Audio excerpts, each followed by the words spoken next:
حافظ اذان کھوکر صاحب، یہ بتائیں کہ اس وقت عمران خان کی ہسپتال منتقلی سے متعلق درخواستیں سپریم کورٹ میں ہیں، نظر ثانی درخواست بھی ہے، اس کے علاوہ توہین عدالت کی درخواست بھی ہے، لیکن کیا یہ معاملہ، یہ کیس وفاقی آئینی عدالت جا سکتا ہے، اور اگر جا سکتا ہے تو کن بنیادوں پر جا سکتا ہے؟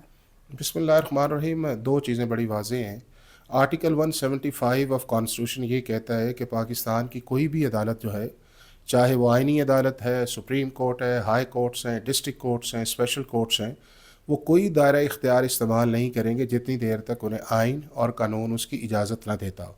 اگر آئین اور قانون اس کی اجازت نہیں دیتا تو وہ اگر کوئی اختیار استعمال کرتے ہیں تو اسے کانسٹیٹیوشنل ٹرم کے اندر جو ہے وہ judicial over reach, constitutional over reach کہتے ہیں. اور الٹیمیٹلی ہماری سپریم کورٹ کی بے شمار ایسی اتھارٹیز ہیں کہ جہاں کے اوپر عدالت اپنے اختیارات سے تجاوز کرتی ہے تو اسے جوڈیشل اوور ریچ یا کانسٹیٹیوشنل اوور ریچ کر کے اس فیصلے کو رد کر دیا جاتا ہے. اور پچھلے کئی فیصلے ریسنٹلی آپ کے سامنے آئے ہیں جس کے اندر ریزرو سیٹس کا فیصلہ آیا ہے، آرٹیکل 63(1) کا فیصلہ آیا ہے، آرٹیکل 63(a) کا فیصلہ آیا ہے.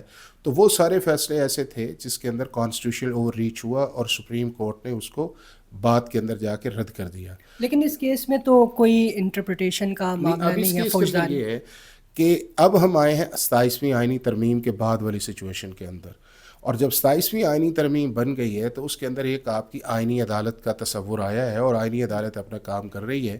اور جتنے بھی اختیارات تھے جو سپریم کورٹ کے پاس تھے، کانسٹیٹیوشنل جورسڈکشن جو آپ کی پبلک انٹرسٹ کی تھی، انفورسمنٹ آف فنڈامنٹل رائٹس تھا جس میں آرٹیکل 184(3) جو ہے وہ بڑا امپورٹنٹ ہے، وہ سارے کے سارے اب آئینی عدالت کو شفٹ ہو گئے ہیں. اب اس امینڈمنٹ کے بعد ہوا یہ ہے کہ سپریم کورٹ کے پاس صرف ایپلٹ جورسڈکشن جو ہے وہ کرمنل جسٹس، سول جسٹس اور ٹیکس جسٹس کے اندر ہے، آرٹیکل 185 کے نیچے. آرٹیکل 185 کی جو اوپننگ کلاز ہے وہ شروع ہوتی ہے کہ سپریم کورٹ کے جتنے بھی اختیارات ہیں وہ سبجیکٹ ٹو آرٹیکل 175(e) اس کے اندر چلے جائیں گے کہ اگر 175(e) کے اندر آئینی اختیارات جو ہیں اگر آئینی عدالت کے پاس ہیں تو وہ سپریم کورٹ ایکسرسائز نہیں کر سکتی.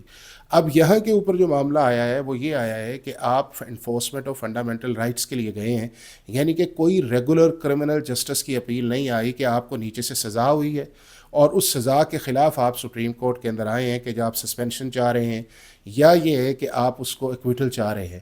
آپ آئے ہیں کہ آرٹیکل 9 جو ہے جو رائٹ آف لائف کی سیکیورٹی دیتا ہے اس کی انفورسمنٹ کے لیے آئے ہیں. اور وہاں کے اوپر آپ نے ایک سرٹن پریز کی ہیں کہ جن پریز کے اندر یہ ہے کہ ہاسپٹل شفٹ کیا جائے جو پرائیویٹ ہے، اس کے بعد میڈیکل چیک اپ کی بات کی گئی ہے، میٹنگس بھی، یہ ساری چیزیں ایسی ہیں. لیکن بنیادی طور پہ جو بات آئی ہے وہ آرٹیکل 9 کی انفورسمنٹ آئی ہے. اب جب آرٹیکل 9 کی انفورسمنٹ صرف آپ نے کر لی اور آپ کسی ریگولر کرمنل جسٹس اپیل کے نیچے نہیں ہیں تو اس کا مطلب یہ ہے کہ وہ اختیار پھر جو پاکستان کی سپریم کورٹ کے پاس نہیں ہے، وہ اختیار پاکستان کی آئینی عدالت کا ہے.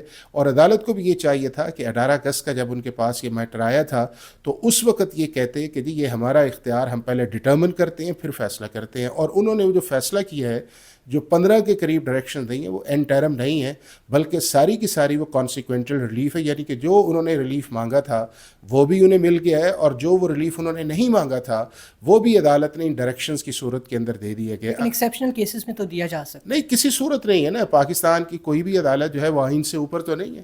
ایکسیپشنل سرکمسٹانسز یا جس طرح آپ نے پیکیلیئر سرکمسٹانسز جو تھے، جو ریزرو سیٹ کی ججمنٹ آئی تھی اس کے اوپر کہا گیا تھا، تو اس آئینی عدالت جو ہے چاہے سپریم کورٹ یا دوسری آئینی عدالت ہے وہ نہ پیکیلیئر سرکمسٹانسز پہ جاتی ہے نہ اسپیشل سرکمسٹانسز پہ جاتی ہے. بنیادی چیز یہ ہے کہ انہیں اختیار ہے یا نہیں ہے. اب اگلی دو چیزیں میں سمجھتا ہوں. ایک تو یہ ہے کہ اگر عدالت کا فیصلہ آیا، ڈیفینیٹلی 16 سپٹمبر انہوں نے ڈیٹ رکھی ہے، یہ پوائنٹ آنا چاہیے اور عدالت کو خود ہی یہ فیصلہ کر دینا چاہیے کہ 27 امینڈمنٹ کے بعد جو ہے ہمارا اختیار نہیں. اور اگر آپ اس فیصلے کو دیکھیں جو 18 اگست والا ہے، آپ کو کسی جگہ یہ نہیں آئے گا کہ عدالت نے کس آرٹیکل کے اوپر جا کے یا کس اسٹیچویٹری پروویژنس کے اوپر جا کے فیصلہ کیا ہے، چونکہ دونوں چیزیں جو ہیں وہ آپ کو ذکر کرنی پڑتی ہیں کہ یہ فیلئر ایگزیکٹو کا ہے، یہ اسٹیچوٹ کے اندر چیزیں تھیں جو کرنی چاہیے تھی جو نہیں کی گئیں، لہٰذا یہ ہے کہ ہم اس کے اوپر ایک فیصلہ کرتے ہیں. 15 ڈائریکشنز کے اندر کسی بھی لا کی کوٹیشن جو ہے وہ شامل نہیں ہے. اب یہ ہے کہ ایک دوسرا آپشن یہ ہے کہ چونکہ ہماری سب سے بڑی آئینی عدالت بن گئی ہے، اس کے پاس دو طرح کے اختیارات ہیں. ایک یہ ہے کہ اگر کوئی شخص جا کے ایک اپلیکیشن دیتا ہے کہ جی فلاں عدالت کے اندر جو معاملہ چل رہا ہے وہ ان اکارڈنس ود جورسڈکشن نہیں ہے، چونکہ سبسٹینشیل کوسچن آف لا ہے، تو عدالت اس کو ٹیک اپ بھی کر سکتی ہے. اور دوسرا جو ہے سو موٹو جورسڈکشن بھی ہے، عدالت ایکسرسائز کر سکتی ہے. اور بہت سارے کیسز کے اندر ریسنٹلی، چونکہ میں خود لائر بھی رہا ہوں، ان کیسز کے اندر کہ جو ٹیکس کے کیسز تھے وہاں کے اوپر عدالت نے 175E انووک کیا اور پورے ملک سے کیسز جو ہے ان کی طرف آئے. تو اب یہ ہے کہ عدالت 175E5 کے نیچے جا کے جو ہے وہ سپریم کورٹ کا ریکارڈ طلب کر سکتی ہے. اور اس کے اوپر چونکہ دیکھیں بات یہ ہے کہ ڈیکلریشن دینا کہ اب کون سا کام عدالت سپریم کورٹ کا ہے یا کون سا کام آئینی عدالت کا ہے، وہ ہمارے پاس ایک ہی عدالت ہے، وہ آئینی عدالت ہے. اور ابھی آپ نے ریسنٹلی دیکھا کہ نیب کے کیسز کے اندر سپریم کورٹ نے ایک جوڈیشل ریسٹرینٹ کیا کہ انہوں نے کہا کہ جب اسٹیچوٹری پار دے دی ہے ان کو کانسٹیٹیوشنل کورٹ کو ایز اے سیکنڈ اپیل، تو ہمیں اس کے اندر نہیں جانا چاہیے. تو میں یہ سمجھتا ہوں اس کیس کے اندر کانسٹیٹیوشنل جوڈیشل وہ ریچ بھی آیا، آرٹیکل 175(2) کی وائلیشن بھی اس کے اندر آئی ہے. دوسرا جورسڈکشن کو ڈٹرمن نہیں کیا گیا. تیسرا یہ ہے کہ جو رول 797 ہے پریزن رولز کا، اس کے اندر ایک خاص پروسیس ہے، تو عدالت جو ہے ایک خاص پروسیس سے نکل کے جو ہے وہ کچھ کر نہیں سکتی. اور 797 جو ہے وہ آلریڈی موجود ہے کہ جس کے اندر آپ صرف جو ہے گورنمنٹ ہاسپٹل میں جائے گا، ریکمنڈیشنز کے بعد جائے گا، بورڈ کے بعد جائے گا، عدالت جمپ ان جو ہے وہ نہیں کر سکتی. تو اگر سارے کانٹیکسٹ کے اندر دیکھا جائے تو یہ عدالت کا جو فیصلہ ہے یہ آئین اور قانون سے ابو جا کے انہوں نے فیصلہ کیا ہے.